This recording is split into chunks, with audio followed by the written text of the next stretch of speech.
All right. Hi there, my name is Shannon, here with another episode of Distant Voices, talking today with George Wuerthner, who is an ecologist and the author of several books, including Wildfire, A Century of Failed Forest Policy. He's also the author of a recent op-ed in Eugene's Registered Guard about U.S. Forest Service the U.S. Forest Service's acting definition of forest health, and how that differs from what, say, ecologists mean when they talk about forest health. George, how's it going today? It's getting better. Glad to hear it. So to just start us off, can you kind of briefly define what chainsaw medicine means? Well, the typical definition of a problem in forests with agencies like the Forest Service is they see anything that kills a green tree as a problem. And except, of course, if it's a chainsaw that kills the tree. So things like wildfire, bark beetles, fungi, mistletoe, there's all sorts of reasons why they log the forest, and they're all given as an excuse for the logging when all those things are natural processes that shape forest ecosystems. And the best analogy that most people can understand, it's like the analogy would be wolves kill some elk or caribou or wherever they're located, but that keeps the herd overall healthier by eliminating those that are not quite as adapted. And that's the same thing with a lot of these natural processes. They actually increase the health of the forest. An example would be some trees will die during a drought, like we're having now, but the trees that survive are better adapted to drought. So you want to keep them in the gene pool. But there's no way you can tell when you go into the forest with a chainsaw which trees are the ones that are adapted to drought and which ones aren't. So indirectly, you may be actually reducing the health and the resilience of the forest. Right. So this year in particular, there was a lot of pushback against the amount of logging that the Forest Service, as well as the Oregon Department of Forestry, were doing in burned areas that burned last year. Now, before that controversy even had a chance to, settle at all, we're dealing with another fire season. So in your opinion, what needs to change so we're not stuck in that same stalemate at the end of this fire season?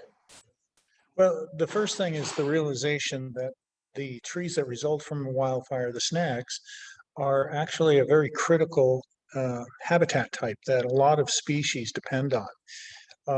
And it's a short-lived habitat type because within 40 or 50 years, the trees grow back and you don't have the open snag forests. And so that's the first problem. That's why logging after a fire, the Forest Service calls it salvage logging because they define it as recovering the economic value of the trees, ignoring the ecosystem value of the trees. So ecologists call it post-fire logging to indicate that it's not salvaging anything, it's just taking the logs for the economic reasons. So, and the controversy now is as we have more fires, of course, there'll be more motivation for logging, both with the idea that we can prevent fires through logging, or after the fact that the bird trees are going to sustain more fires.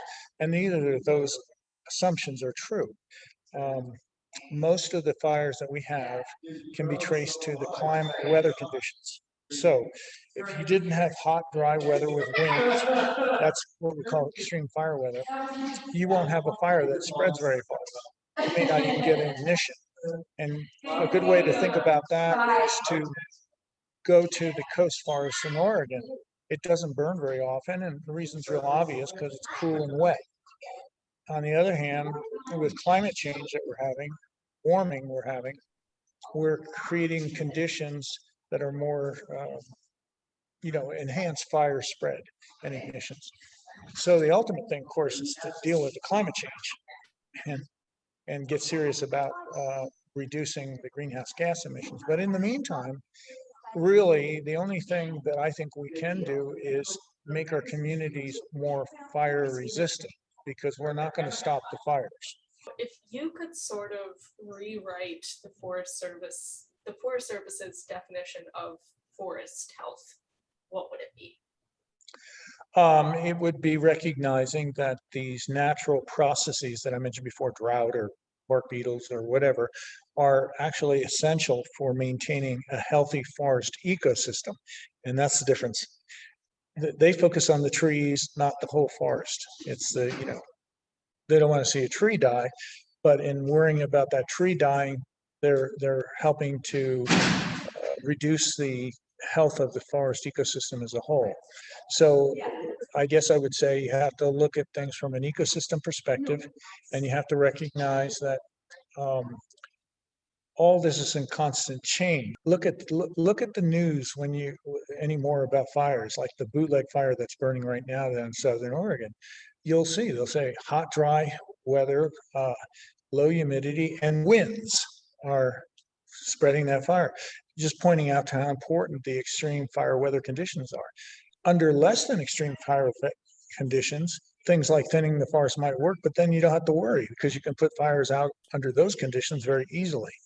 And yet, when you do log, you introduce negative things into the ecosystem. For example, logging roads are a major source of sediment that flows into streams and affects salmon and trout survival. Logging roads are a major vector for the spread of weeds. Logging equipment compacts soil. The removal of biomass from the forest, that's stored carbon. Even burnt trees store carbon.